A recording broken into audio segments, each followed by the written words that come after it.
Sí, buenos días. Estamos nuevamente con este programa que hemos llamado Contando Historias, con mi compañero de aventuras acá, Jorge Beín. Jorge, buen día. Buen día. ¿Qué tal, Carlos? ¿Cómo estamos? ¿Bien? Bien, bien.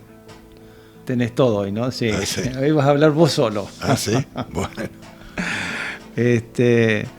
Bueno, trato de hacer una especie de resumen de los programas anteriores como para ir hilvanando, porque está todo medio relacionado. Ya. En el último programa hablamos un poco de la posta de las encadenadas, un poco del comisario Montenegro que Jorge había traído. Sí, claro, que acá mostramos el facón y la rastra de Montenegro, ¿no? Que te la prestaron. Claro. Sí, me la prestaron. Sí. Cachito. Me agradeció Cachito contento. Cachito Ruiz. Sí, sí. Y después de acá, el otro día nos fuimos a hablar con Cachito y hay algunas historias que, bueno, cuando las tengamos... Sí, sí. La vamos a ver si lo invitamos a él. Lo podemos invitar a él también. Claro. Hay algunas historias pendientes Sí, ahí de sí. Montenegro. Sí. Después, bueno, terminamos de completar la historia de la chica del avión de Jorge Newbery, que le conseguimos el nombre.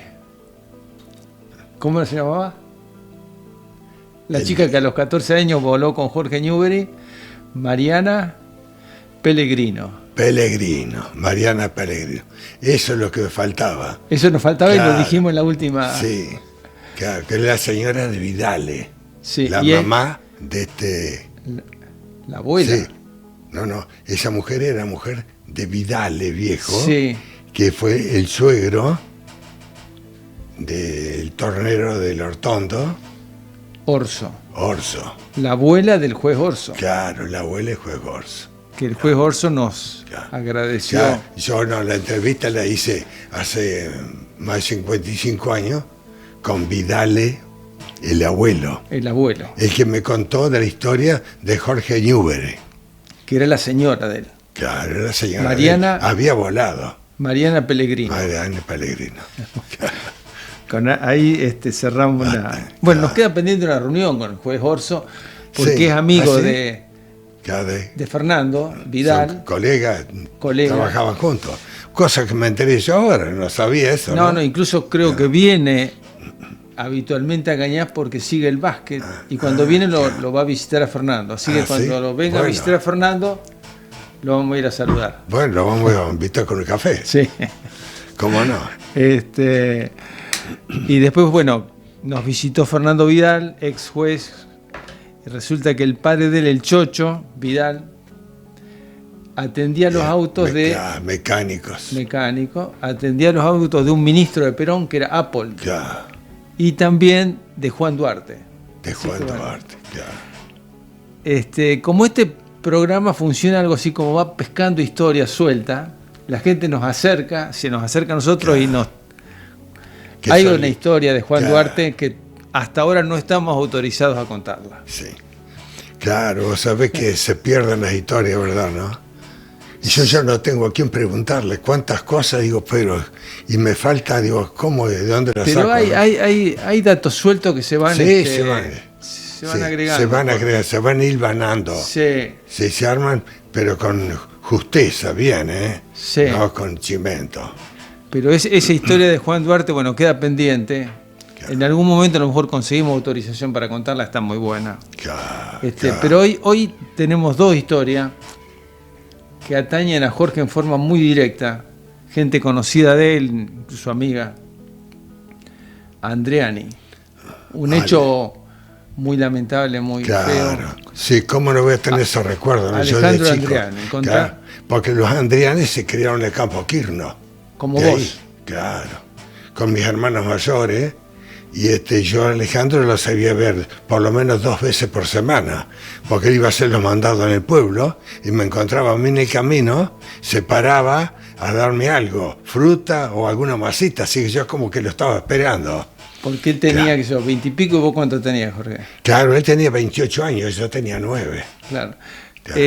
A ver, fue en el año 45. Alejandro Andreani era hermano de Enrique Andreani, el médico, el veterinario, veterinario. César Andreani César Andreani. y María Luisa. María Luisa, otra hermana más, una que tocaba el piano, que era maestra de música. Era tu maestra de música de la escuela. Sí, y otro hermano mayor que no conocimos, trabajaba en un banco en aquel entonces, el mayor de todos los Andreani.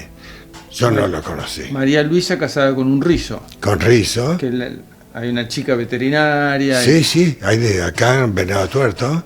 O sea, familia, digamos, Sí, sí. muy conocida. Perdóname que te interrumpí. Bueno, sí, sigamos con Alejandro. Sí, Vos lo veías toda la semana. Sí, sí. Él trabajaba. Trabajaba, el papá era el administrador de Luis Quirno. Nosotros estábamos a la par de Jorge Quirno, que el callejón donde pasaba ahí todos los días. Y él era encargado de la hacienda, Alejandro y eso, ¿no? Se retira de la administración y entra otro a administrar, en el cual que tenía un contacto violento con él, en verbales, con Alejandro, ¿no? ¿Quién era el otro? Gil Flores. ¿Y este Gil Flores quién Ese era? Gil Flores se había criado con los Quirnos cuando la familia se había ido a Colón, y ante ese cambio de administración vuelve ese Gil Flores, que sería cuando él era pibe, andarían los padres ante en la firma, ¿no?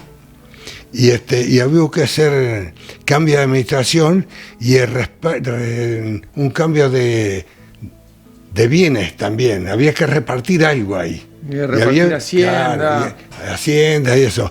Y había una diferencia en el cual ya hacía tiempo que él estaba, Gil Flores, y los encontronazos con Andreani cada vez se hacían mayores.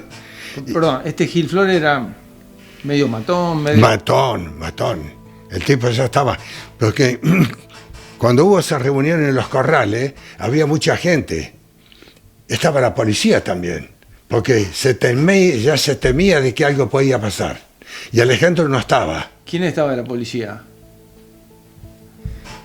El papá que fue comisario... Luque, el papá del comisario Luque.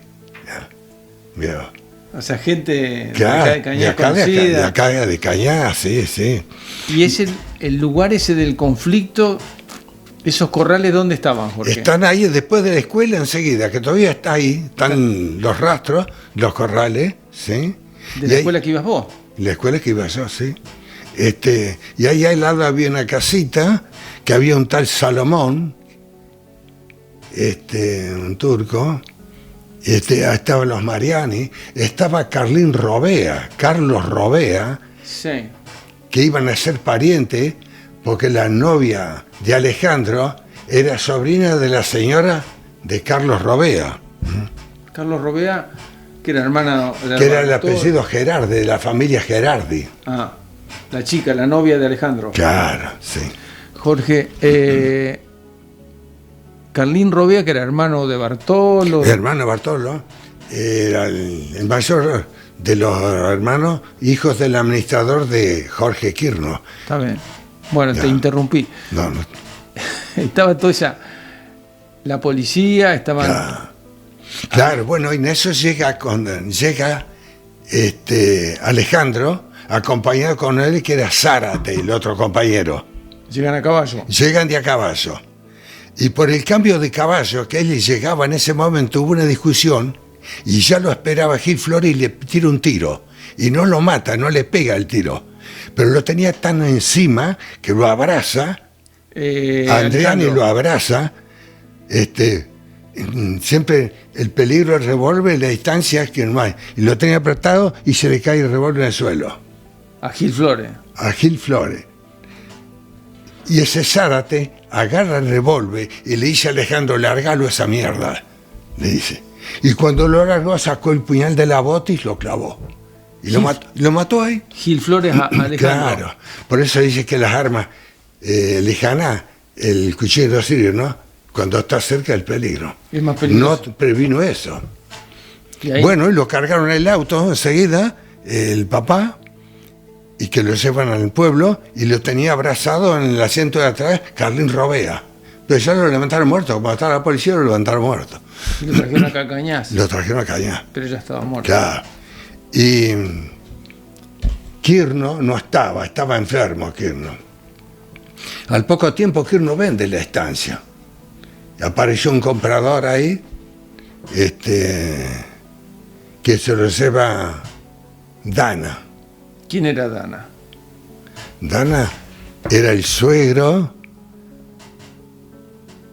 Del sí, corredor, del corredor de auto que se creó en la estancia Rueda. ¿Cómo era? ¿Richie? Martín. Richie no. No. Lo mencionamos la última vez también. Claro. Cristi. Que vino a Cañas. Martín Cristi. Sí. Que va a venir por acá. Sí, lo vamos a tener. Claro, sí. Que fue campeón de turismo carretero. No. Claro. ¿Cómo se llama eso? Acompañante, navegante. Campeón mundial. Campeón mundial. mundial. Con Recalde, con. Sí. La madre de él era Dana. Bueno, yo te Viola Dana. Y Dana, ¿cómo participa con este tema de bueno, lo lleva un comprador, un turco, Chofán. Dana lo lleva a Chofán. Muere Quirno, al poco tiempo muere Quirno. Y se vende rápido la estancia. Y van y lo lleva ese Chofán y compra el campo. Toda la estancia. Y en el en el trayecto, sí. Cuando iba eso me acuerdo, lo estoy viendo, mirá. Lo vi agarrar la lluvia. Dana llevaba a este hombre y iba a acompañar a la señora. Y como el coche se movía de un lado al otro, se iba descompuesta y se para en casa. Y baja la señora, va a Talsuique y la trae al pueblo de vuelta. Y ellos volvieron casi de noche, se volvieron a parar a ver que se había ido bien. Todo eso recuerdo. ¿Cómo terminó el tema del asesino con Gil Flores, que terminó preso? Bueno, Gil Flores fue preso. Y eso fue un dolor tan tremendo porque de familia de bien, conocido muchacho, creo que 28 años, así que fue un dolor. Hoy actualmente los que lo recordamos... Claro, vos tenés una relación, lo veías 2 veces por semana. Sí. Era compañero de mis hermanos mayores también. Claro. Claro. Qué bravo, qué claro, tremendo. Sí. Jorge, había otra anécdota con un tal Gatica. Pedrito Gatica. Pedrito Gatica. Compañero de Pepe Aramendi, porque los dos habían estado en la fuerza, en el ejército. En el ejército. Claro. Eran militares los dos. Los dos, claro. Nada que Aramendi salió, abandonó. Pero él no, ahí llegó hasta casi al final de la carrera, porque él estaba en el 11 Infantería de Rosario. Regimiento 11, claro, sí. Eso, cuando la revolución que cae Perón, sí. El 11 Infantería no se entregó. Sí. Estaban a favor de Perón. Y él obedecía al comando peronista. ¿No? Que hubo una muerte, mataron al general. Perón ya les había ido, pero volvieron a quererlo recuperar a Perón. Y ahí se hizo el despelote ese en Rosario, ¿no? Yo ahí estaba haciendo el servicio militar mi hermano Matías. Y ahí, ¿no? Bueno, y un día apareció en casa, él con la señora y 2 nenes chiquitos, porque como se habría quedado en el campo Robea, amigo de los Robea y de mis hermanos, con mamá, y ahí estuvo como 10 o 12 días. ¿Y por qué estaba ahí? Claro, porque si lo llamaba tenía peligro de muerte. Entonces hasta esperó que se serenaran las cosas y después se entregó. Pero como a los 2 años, yo lo encuentro a él viajando de Bahía Blanca para este lado, de Puerto Belgrano, en un tren, en un intermedio de estaciones, sube él y otro más. Y me ven y me dice, Colorado. Dice, bueno, se presentó y me dice, decile a tu mamá que el penado 14 ya salió de preso. Y eso cuando vine yo no sabía nada. Era un secreto que había entre los Robea y mis padres. Y cuando vine y le conté, entonces ellos me contaban, y salió de preso, porque estaba preso.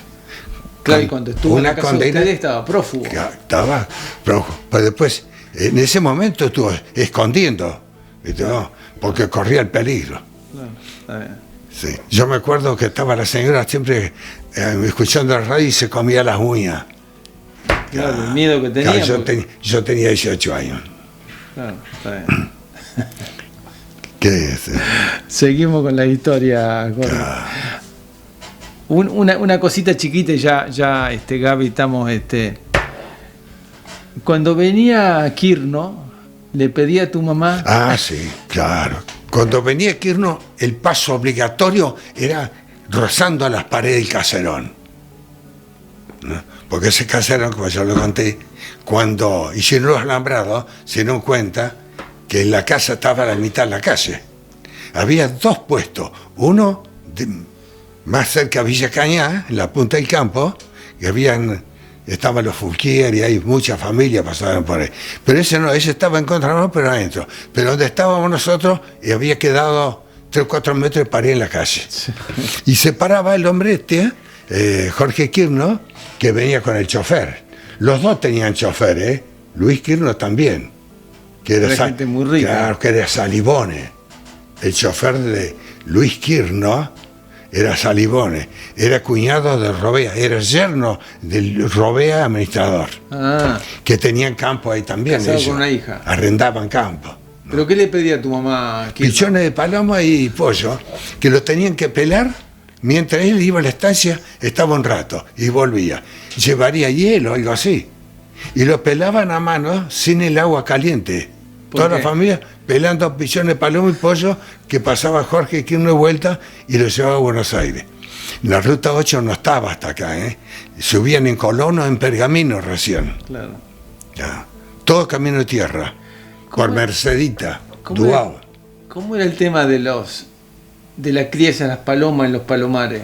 Bueno, se hacían todos redondos, con nido, pero en casa, por la economía, se hacían pozos redondos y se hacían todos a huequitos y se ponía un ladrillo abajo y bajaban las palomas y eso, se bajaban una escalera y se juntaban los pichones de paloma. En la época de la economía. Había que hacerlo a mano, todas esas cosas, ¿no? Sí. Claro. En el barrio mío había varios palomares, incluso grandes. Sí, todavía se ven algunos. Todavía se ven algunos y la gente ni sabe para qué sirven. Claro. Sí. Y ahí Quirno tenía uno inmenso, grande.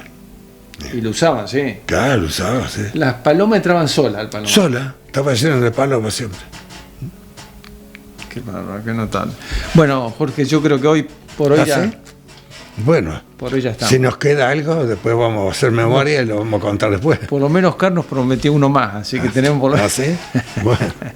Bueno, Jorge, muchas gracias. Muchas gracias acá a Jorge, al equipo, a Gaby. Gracias por invitarnos. Sí, y por hoy lo damos por terminado. Muchas gracias.